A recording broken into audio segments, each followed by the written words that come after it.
مثال دیتا ہوں کہ نبی کتنا پابند ہے.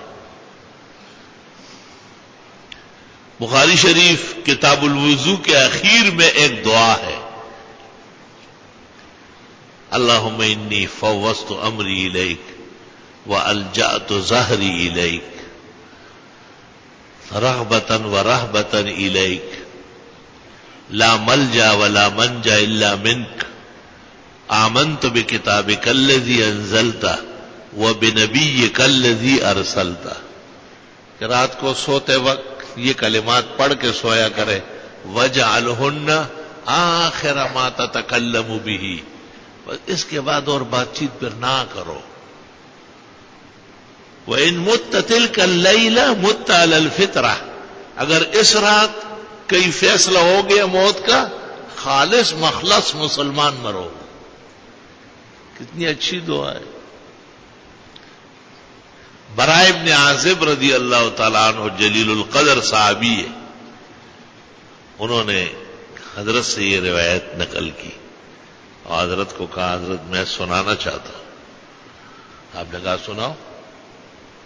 کاف اللہم انی فوضت امری الیک والجأت ظہری الیک رغبتا ورہبتا الیک لا ملجا ولا منجا منک الا الیک آمنت بکتابک الذی انزلت وبنبیک الذی ارسلت کی جگہ وبنبیک کی جگہ پڑھا وبرسولک. آپ نے کہا ہاں میں نے آپ کو بنبی کا کہا ہے. تو اس نے پھر کہا وبنبیک. پوری دعا سنائی، صرف ایک جگہ نبی کی جگہ رسول کہا، حالانکہ قاعدے کے مطابق رسول کا لفظ نبی سے بڑھ کر ہے، مگر اس جگہ نبی کا بتایا ہوا نہیں ہے.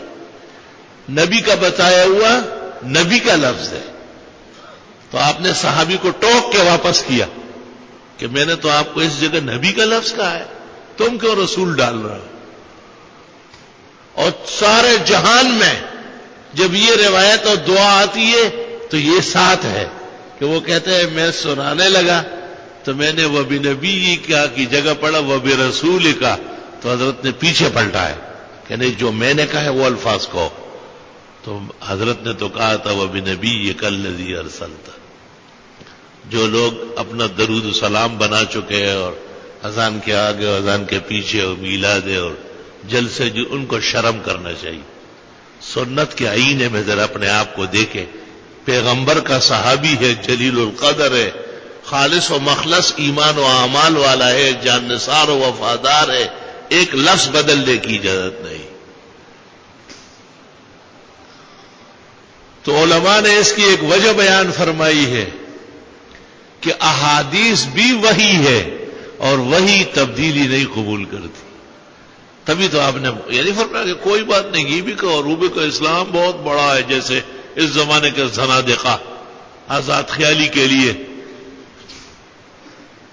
ہوارگی کے لیے اظہار آزادی رائے کا نام رکھتے اور پیدر آزادی کے جگہ جمہوریت بولتے رہتے. او جی اسلام بہت بڑا ہے، او جی مولویوں نے تنگی پیدا کی. شکر کرو کہ مولوی ہے تو حلالی پیدا ہوا ہے، ورنہ زنا سے پیدا ہوتے نکاح ہی نہ ہوتا، نہ سب غائب ہو جاتا.